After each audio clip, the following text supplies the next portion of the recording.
Final Fantasy series is one of the best-known, most prolific, longest-running series in gaming. It's really popular, it's really successful. So every time Square releases a new game in the series, it's under a lot of scrutiny.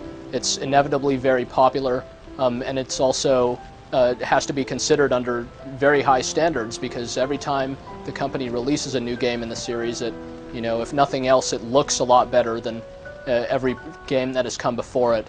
These games really raise the bar in terms of production values that can be expected from games. They're really just, by now, they're so cinematic and so dramatic that few games really can compete.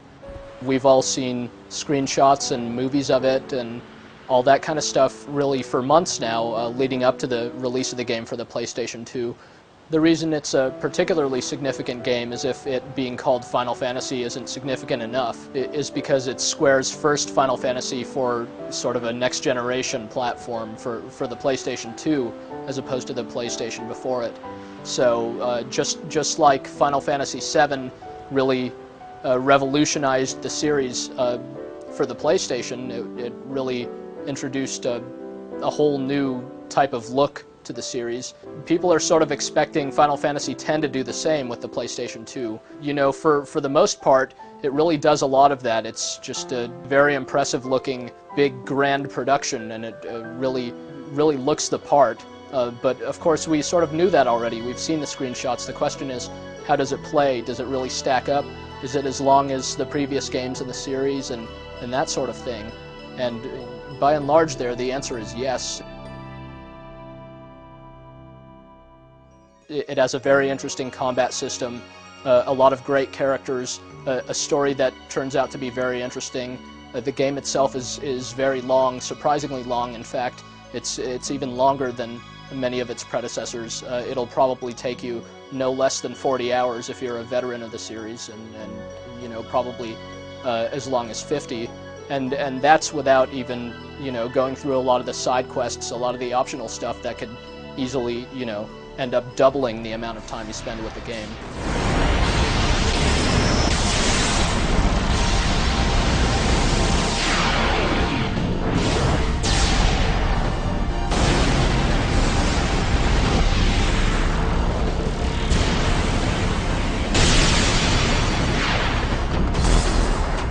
The game uses a turn-based combat system like every other Final Fantasy game before it. You have 3 characters active at any given time, but you actually, in most cases, have access to your entire party of characters. Early on in the game, you pretty much meet all your friends, and you have more than half a dozen characters in your team. So what happens is you can swap one character in for another, and although you only have the 3 guys up front fighting whatever it is you're fighting, you can always call someone else in for reinforcements. The game still ends if you lose all 3 characters who are active, so it's not entirely logical. Like why don't those other guys come in and help? But it actually helps gameplay a lot, because these battles last a long time anyway, and if they were balanced, to face them with like 7 characters rather than just 3, then they'd take even longer. As it is, the combat system works quite well. It's very, very strategic, very tactical. You have you get to see now the order in which your characters are going to move in. You'll see that you'll get 2 turns and then the enemy is going to go. So you'll have to anticipate what the enemy is going to do and try to get prepared for that.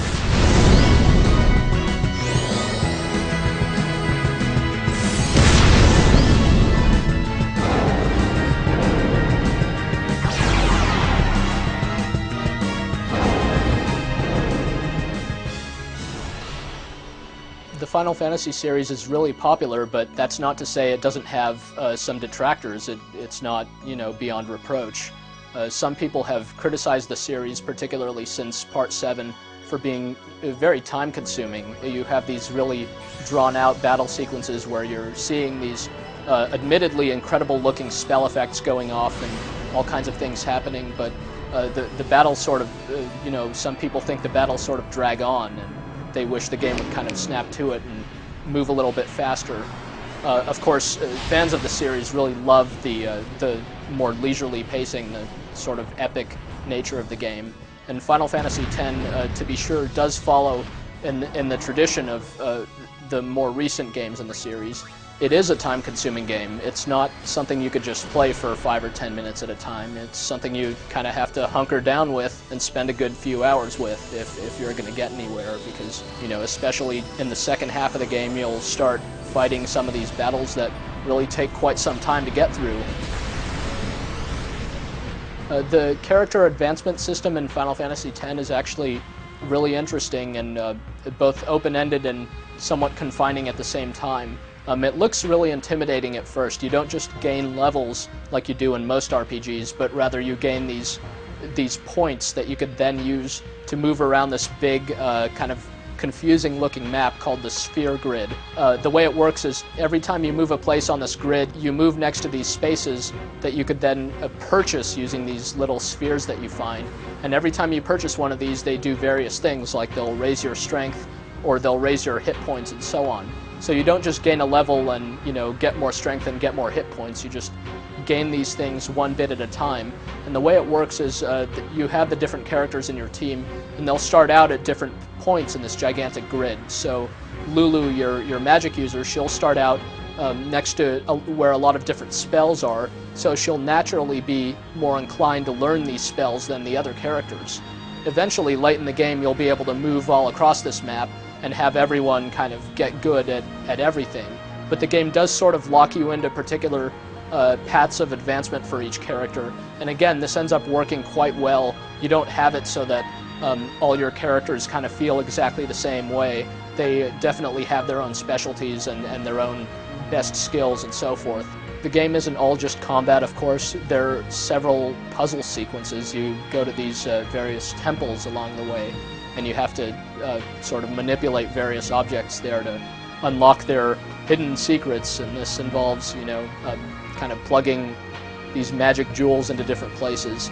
They're kind of a diversion. They're a bit time-consuming, but during these times, you know, you're not doing any combat, there's no time pressure and so on. It's a nice change of pace.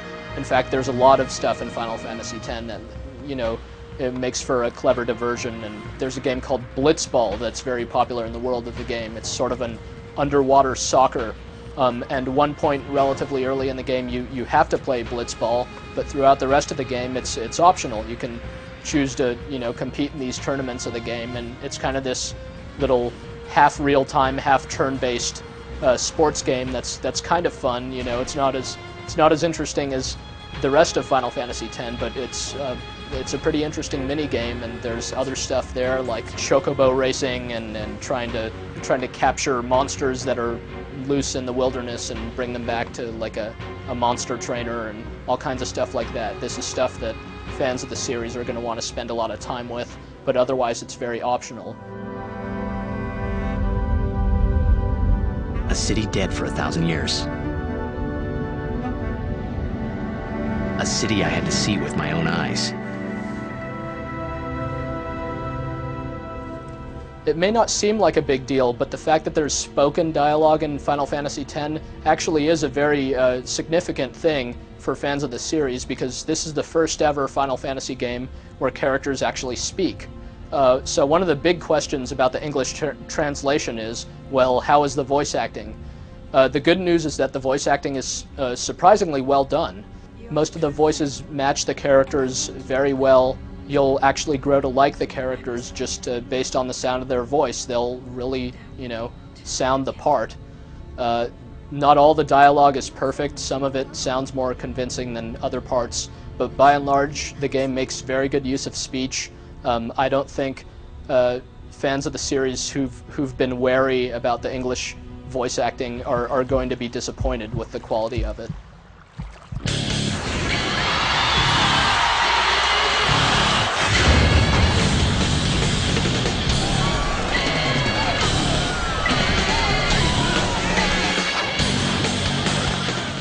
Well, it practically goes without saying that Final Fantasy X looks amazing.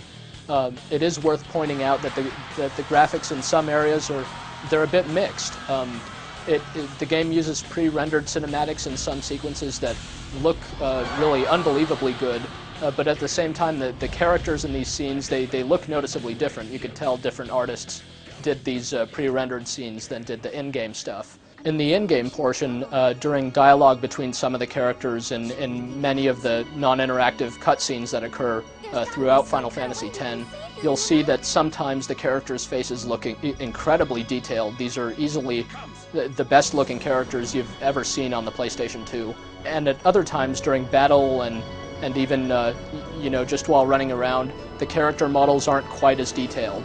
That said, the different scenes, all the scenery in Final Fantasy X, it just looks gorgeous. The monsters, are just these really wild-looking things. You'll see a lot of the same stuff that you've seen in previous Final Fantasy games, although with kind of completely new looks to them. A lot of the old favorite summoned creatures like Ifrit and Bahamut come back with all new looks. It's a lot of fun to look at, no matter if you're a veteran of the series or not. Well, it's very easy to recommend Final Fantasy X for any number of different kinds of people. Final Fantasy fans will, of course, eat it up. They're not interested in this review anyway, they're just going to go out and buy it. People looking for a great role-playing game for the PlayStation 2, well, here it is. Here's this big, huge game. There's really nothing else comparable to it on the system. People who are fans of role-playing in general will like it a lot. The game just tells a great story and is nice and long, and you'll remember it even after all the time you've spent playing it. It'll stick with you. So if you've been wary, has Square lost its touch?